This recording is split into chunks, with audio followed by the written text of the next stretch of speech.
ನಮಸ್ಕಾರ. Welcome to ವಿ3 Vastu and astrology.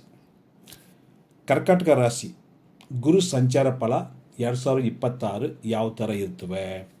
ಇಷ್ಟು ದಿವಸ ಗುರು ಕರ್ಕಾಟಕ ರಾಶಿಗೆ 12ನೇ ರಾಶಿವಾದ ಮಿಥುನ ರಾಶಿನಲ್ಲಿ ಇದ್ದು ಈಗ ಜೂನ್ 2ನೇ ತಾರೀಕಿಗೆ ಕರ್ಕಾಟಕ ರಾಶಿಗೆ ಸಂಚಾರ ಮಾಡ್ತಾರೆ. ಈ ಕರ್ಕಾಟಕ ರಾಶಿ ಏನಪ್ಪಿದ್ರೆ ಜನ್ಮ ಗುರು ಹೇಳ್ತೀವಿ. ಈ ರಾಶಿಗೆ ಯಾವ ಗುರು ಬರ್ತಾರೋ ಅದು ಜನ್ಮ ಗುರು. ಆದರೆ ಈ ವರ್ಷ ಸಂಚಾರ ಏನಪ್ಪ ಸ್ಪೆಷಲ್ ಅಂದರೆ, ಗುರು ಕರ್ಕಾಟಕ ರಾಶಿಯಲ್ಲಿ ಉಚ್ಚ ಫಲ ಕೊಡೋ ಪೊಸಿಷನ್ ಅಂದರೆ ಕರ್ಕಾಟಕ ರಾಶಿ. ಇದು 12 ವರ್ಷಕ್ಕೆ ಒಂದು ಸಲ ನಡೆಯೋ ವಿಷಯ ಅಂದರೆ ಸಂಚಾರ. ಈ ಗುರು ಈ ಕರ್ಕಾಟಕ ರಾಶಿಯಲ್ಲಿ ಉಚ್ಚನಾಗಿ ಸಂಚಾರ ಮಾಡ್ತಾರೆ. ಈ ಸ್ಪೆಷಲ್ ಏನಪ್ಪ ಅಂದರೆ ಅಂಶ ಮಹಾಪುರುಷ ರಾಜಯೋಗ ಈ ರಾಶಿಗೆ ಕೊಡುತ್ತದೆ ಅಂತ ಈ ಶಾಸ್ತ್ರದಲ್ಲಿ ಹೇಳೋ ವಿಷಯ. ನಾರ್ಮಲಿ ಜನ್ಮಗುರು ಎಲ್ಲ ರಾಶಿಗೂ ಒಂಥರ ತೊಂದರೆ ಕೊಡ್ತಾರೆ ಅಂತ ಜನರಲ್ ರೂಲ್. ಯಾಕೆ ರಾಮರು ದೇವರು ಜನ್ಮದಲ್ಲಿ ಗುರು ಬರುವಾಗಲೇ ವನವಾಸ ಹೋದ್ರು ಅಂತ.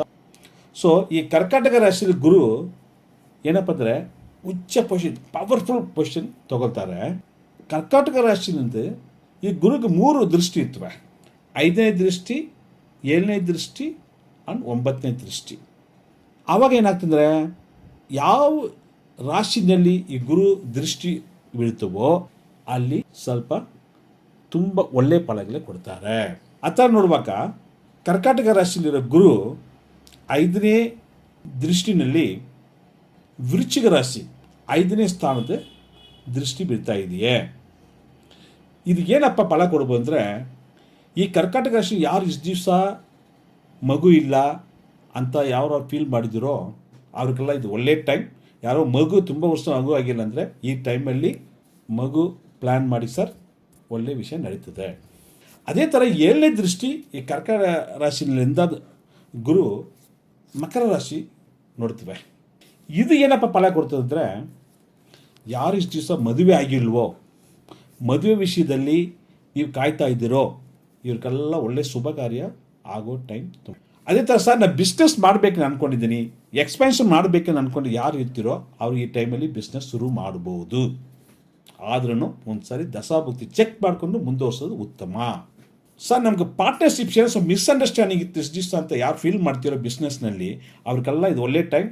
ಒಂಥರ ಮಿಸ್ಅಂಡರ್ಸ್ಟ್ಯಾಂಡಿಂಗಿ ಎಲ್ಲ ಮರೆತುಬಿಟ್ಟು ಬಿಸ್ನೆಸ್ನಲ್ಲಿ ಕಾನ್ಸ್ಟೆಂಟ್ ಒಳ್ಳೆ ಲಾಭ ಪಡ್ಕೋಬಹುದು. ಅದೇ ಥರ ಈ ಗುರು ದೃಷ್ಟಿ 9ನೇ ಸ್ಥಾನವಾದ ಮೀನರಾಶಿಗೆ ದೃಷ್ಟಿ ಬೀಳ್ತಾ ಇದೆಯೇ. ಅಂದರೆ 9ನೇ ಸ್ಥಾನದಿಂದ ಭಾಗ್ಯಸ್ಥಾನ. ಈ ಮೀನರಾಶಿಗೆ ಕರೆ ಮಾಡ್ತದೆ ಅಂದರೆ ತಂದೆ ಕಡೆ ಇರ್ತದೆ ನೋಡಿ ಸರ್, ಒಳ್ಳೆ ಸಪೋರ್ಟ್ ಇರ್ತವೆ. ಈ ಟೈಮಲ್ಲಿ ಯಾವುದೋ ಪ್ರಾಪರ್ಟಿ ಊರ ಕಡೆ ತೊಂದರೆಯಲ್ಲಿದ್ದರೆ ಮಾತುಕತೆಯಲ್ಲಿ ಮಾತಾಡ್ಬಿಟ್ಟು ಮುಗಿಸ್ಕೋಬಹುದು. ಅದೇ ಥರ ಸರ್ ತುಂಬ ದೂರ ನಾನು ದೇವಸ್ಥಾನ ಒಂಥರ ಸ್ಪಿರಿಚುವಲ್ ಟ್ರಾವೆಲ್ ಮಾಡಬೇಕಂತ ಅಂದ್ಕೊಂಡಿದ್ದೀನಿ ಅಂತ ಯಾರು ಕಾಯ್ತಿರೋ ಈ ಟೈಮಲ್ಲಿ ಬರ್ತವೆ. ಒಳ್ಳೆ ಅದೃಷ್ಟ ಬರೋ ಟೈಮ್ ಏನಪ್ಪ ಅಂದರೆ ಈ ಕರ್ಕಾಟಕ ರಾಶಿ ಈ ಟೈಮ್ನೇ. ಸೊ ಈ ವರ್ಷದ ಯಾವುದೋ ಕಾಯ್ಕೊಂಬಾರ್ಬೋದು, ಆ ಥರ ಸ್ವಲ್ಪ ಪ್ಲ್ಯಾನ್ ಮಾಡಿಕೊಂಡು ಒಂಥರ ಆಸ್ಟ್ರಾಲಜಿ ಕನ್ಸಲ್ಟ್ ಮಾಡಿಕೊಂಡು ಮುಂದುವರಿಸಿ.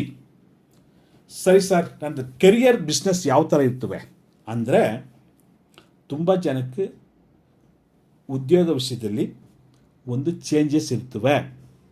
ಯಾರು ಪ್ರಮೋಷನ್ ಕಾಯ್ತಾ ಇದ್ದೀರೋ ಅವ್ರಿಗೆಲ್ಲ ಒಳ್ಳೆ ಪ್ರಮೋಷನ್ ಸಿಕ್ಕೋ ಟೈಮ್ ಆಟೋಮೆಟಿಕ್ಗೆ ಸಿಂಪಲಾಗಿ ಬರುತ್ತೆ. ಈ ಕರ್ಕಾಟಕ ಪ್ಲ್ಯಾನ್ ಮಾಡ್ಕೋಬಹುದು. ಅದೇ ಥರ ಫಸ್ಟೇ ಹೇಳಿದ್ದೀನಿ, ಬಿಸ್ನೆಸ್ ವಿಷಯದಲ್ಲಿ ನಂಬಿಕೊಂಡು ನಾವು ಇನ್ವೆಸ್ಟ್ಮೆಂಟ್ ಮಾಡಬಹುದು.